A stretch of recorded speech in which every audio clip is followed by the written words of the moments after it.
walks into that interrogation room chewing gum, relaxed, calm, like a man who has absolutely nothing to hide. And why wouldn't he be? He is a colonel in the Royal Canadian Air Force. He commands the largest military base in the country. He has flown the Queen of England. He has flown the Prime Minister. He is, by every single measure, a man at the very top. He is also the reason Jessica Lloyd is missing. Arrested Russell Williams, 46 of Tweed, for first-degree murder. And in about 4 hours, he is going to sit in that same chair and tell investigators exactly where her body is. So where is she? Get him out. This is one of the most remarkable interrogation breakdowns ever caught on camera, and once you see it, you will not forget it.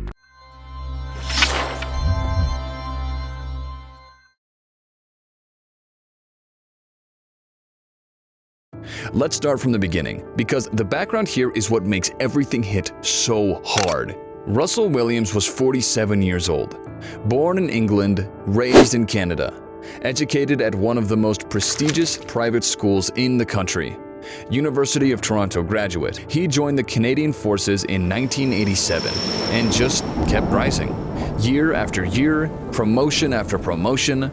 By July 2009, he had reached the top. Commanding officer of 8th Wing CFB Trenton in Ontario, Canada's largest Air Force base.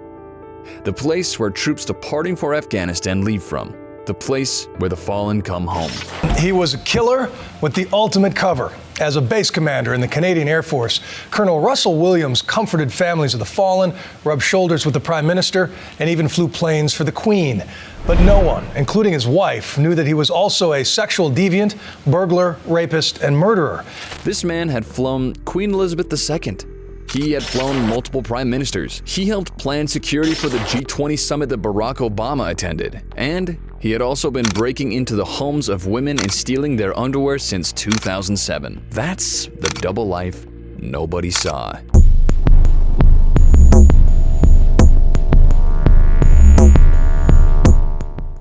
It started as break-ins, 82 of them, spread across communities near his cottage in Tweed and his home in Ottawa. He didn't just steal things and leave. He photographed himself inside the homes, wearing what he had stolen. He kept detailed records of every single break-in like it was a filing system. And then it escalated.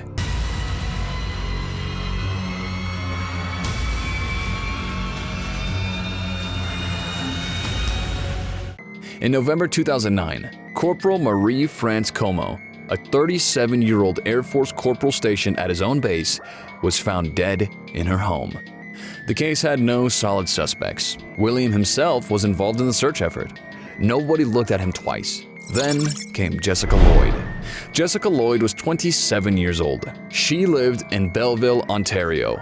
On January 28, 2010, she texted a friend at 10:30 at night. That was the last anyone heard from her. The next morning, she didn't show up for work. Her family reported her missing. Police opened an investigation, and here's where it gets significant. Search and rescue resources from CFB Trenton were authorized to assist in finding Jessica. Jessica Lloyd is one of 4 cases that we're currently investigating. Okay? This is a photocopy of the boot that you took off your foot just a little while ago. Okay? You take a look at this print. These are identical. So your wife now knows what's going on. Authorized by Colonel Russell Williams. The man who had taken her was helping look for her. A witness had seen a silver SUV parked in a field beside Jessica's house the night she vanished. Police recovered tire impressions and boot impressions from the field. They had a tread pattern. Now, they needed a match. So they set up a checkpoint on Highway 37, the road that connects Belleville and Tweed. They told every driver it was a DUI stop. What they were actually doing was checking tires on every SUV that came through. Russell Williams came through. He was driving his Nissan Pathfinder. He told the officer stopping him that he was in a hurry because he had a sick child at home. Officers noted the lie. Officers noted the tires. The tread matched. But the problem is, Russell, is every time I walk out of this room, there's another issue that comes up, okay?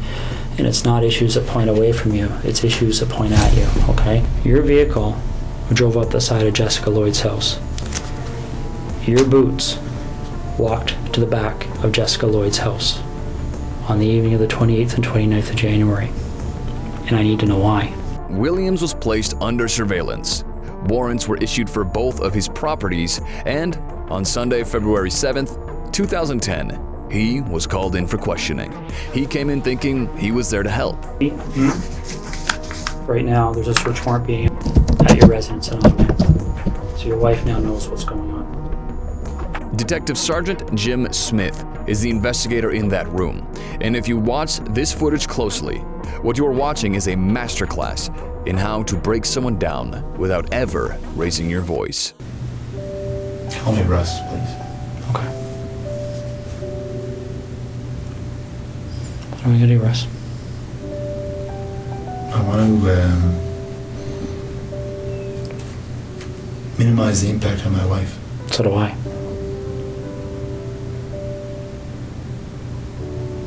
So how do we do that?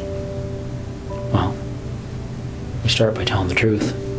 Smith never calls Williams Colonel, not once. He calls him Russell, deliberately, psychologically stripping away the rank, the authority, the chain of command. In this room, you are not a colonel, you are a suspect, and we are equals. Williams entered relaxed. He chews his gum, he's chatty, he acts like a man who drove in to assist an investigation he's already been part of for over a week. He's offered coffee, he's offered a lawyer. He turns down both. I'm a big coffee guy. I don't know if you're a coffee guy or not. I am a but coffee I didn't guy, want to actually, drink in yeah. front of you, so. No, I appreciate that. All right, go ahead. I could definitely, are they black? Yeah, they're just black with sugar. Okay. Okay. Do you have your own lawyer? I have a realty lawyer, but Okay. no, I don't have a lawyer. All right. If at any point you want to make that call and you don't know who to call, we have a phone list of lawyers that are available to give you advice free of charge right over the phone. Okay. So again, if at any point today you want to take advantage of that, you just let me know. Sure. Is there any reason you want to call a lawyer now? Nope. Okay. Smith starts easy, asks about Jessica. Does Williams know her? Williams shakes his head no. And then Smith starts pulling things out. First, the tire tracks. Smith lays it out plainly. Investigators found distinctive tire marks in the field beside Jessica's house. Those marks were matched to a specific type of tire. The type of tire on Williams' Pathfinder. The wheelbase measurements matched too. Everything matched. William listens. His jaw is still moving on that gum. He says, "Really?" Like he's mildly surprised by this information. Like a man hearing something interesting at a dinner party. But pay attention to his eyes. Something behind them is starting to calculate. Then Smith puts the boot impressions on the table. This is a photocopy of the boot that you took off your foot Yeah. just a little while ago, okay? Now, I'm not an expert in footwear impressions, so I rely on the experts. Footwear impressions are very much like fingerprint comparisons, okay? You take a look at this print, and again, this is one print. This person walked through, there's several different prints to compare, so we're gonna get features off of one print to compare, features off another print to compare. Yeah. These are identical. We need to have some honesty, okay? Because this is getting out of control really fast, Russell. Okay, really, really fast.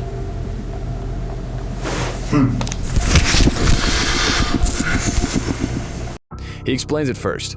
Footwear impressions, he tells Williams, can be as unique as fingerprints.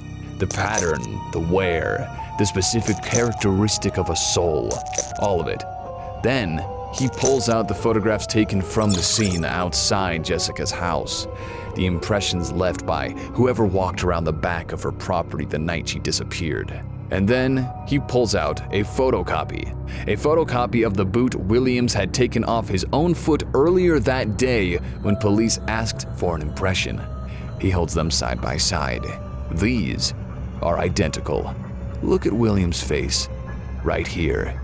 Watch what happens to it. Russell, listen to me for a second, okay? And that evidence comes in when that DNA match, when that phone rings and somebody knocks on this door. Your credibility is gone.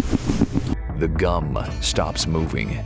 Smith lets that land. He tells William that at this moment, warrants are being executed at both of his properties, which means his wife now knows something is happening. And for the first time in this interrogation, Russell Williams has nothing to say. I don't know what to say. It's, Well, you need to explain it, because this is the other problem we're having, Russell, okay? They sit there, the two of them, in complete silence for 30 seconds. Russell. What are we gonna do? 30 seconds doesn't sound like much. Watch it. It is enormous. Williams stares at the table, at his hands, at some point just above Smith's shoulder. The composure he walked into that room carrying is visibly draining out of him right there in the chair. Smith doesn't fill the silence. He lets it do the work. When Williams finally speaks, this is what he says. it's hard to believe this is happening. I want to minimize the impact on my wife. So do I. That's the sentence. Not a denial, not a question, not confusion or outrage. The first thing Russell Williams says after seeing that evidence is that he wants to minimize the damage to his wife. Smith responds immediately. So how do we do that? Well, we start by telling the truth.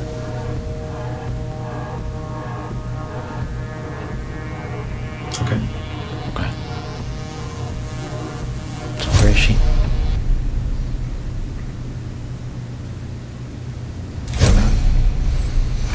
Smith asks the question that had been driving this entire investigation.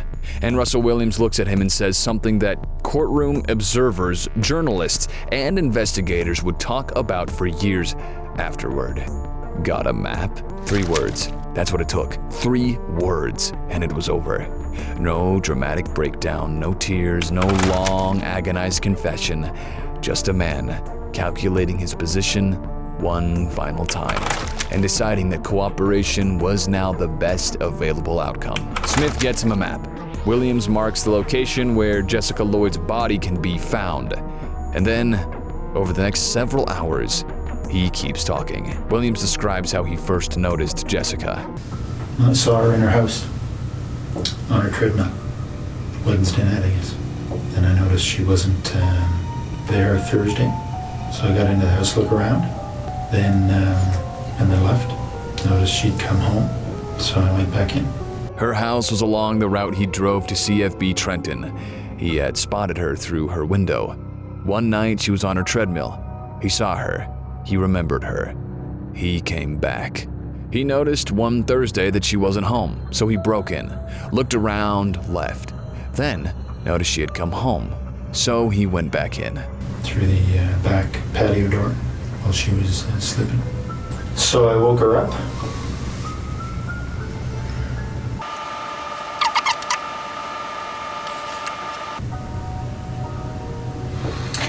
Well, so I raped her in her house.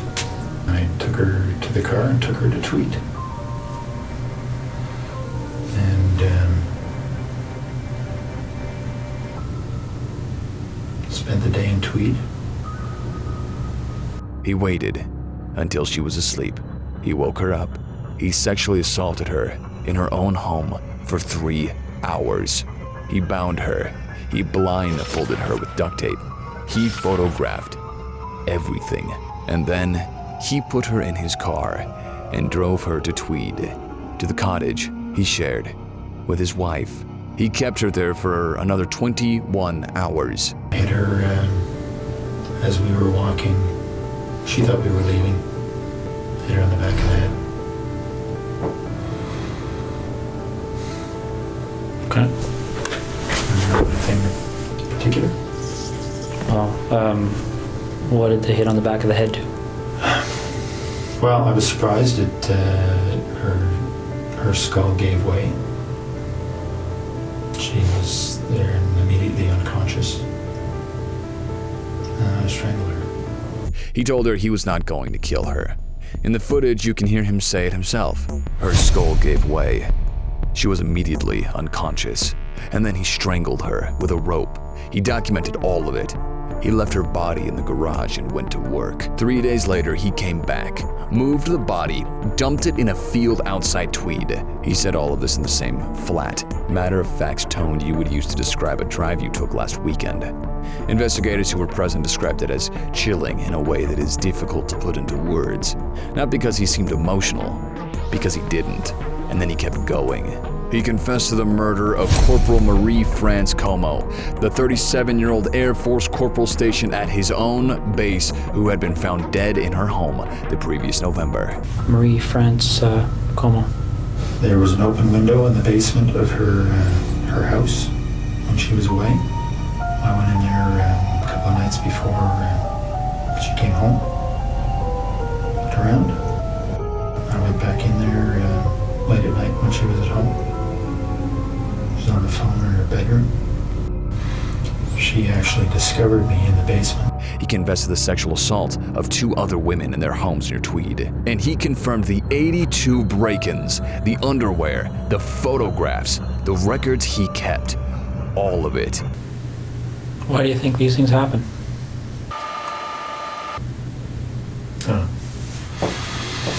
Have you spent much time thinking about that? About why? Yeah. Yeah. But I don't know the answers.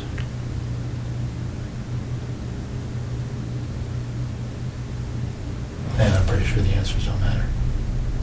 When investigators asked him afterwards whether he had spent time thinking about why he did what he did, Williams answered, "Yeah, but I don't know the answers, and I'm pretty sure the answers don't matter."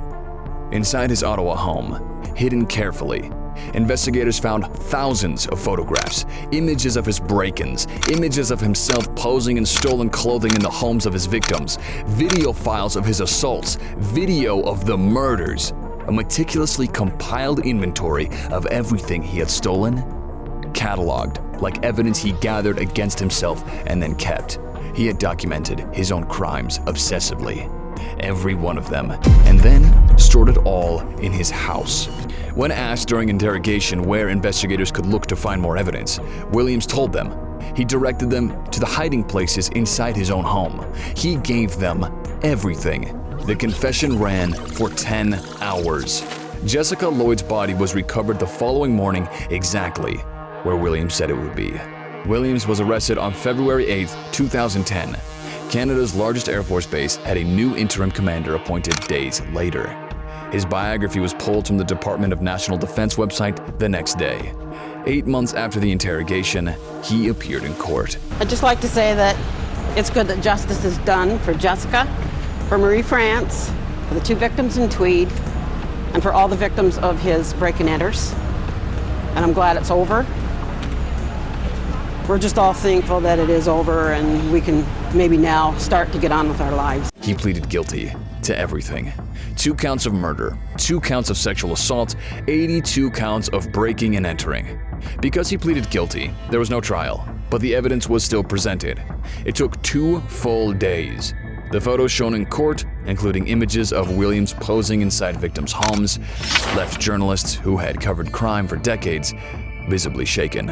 On October 22, 2010, Ontario Superior Court Justice Robert Scott sentenced Russell Williams to 2 concurrent life sentences, no parole consideration for 25 years. When he is eligible, he will be 72 years old. His uniform was burned, his medals were cut into pieces, his commission scroll was shredded, and his wife filed for divorce. Here is what stays with me about this one. Russell Williams was not some drifter with a violent history who eventually got caught. He was a decorated, high-functioning, respected military officer who had been committing crimes against women for years while standing in rooms with some of the most powerful people on Earth. He helped search for a woman he had already taken. He sat across from Detective Smith in that interrogation room, chewing gum, and genuinely believed he could manage the situation. He had managed everything else he had done. He had managed a military career spanning decades. He had managed a secret life running parallel to all of it.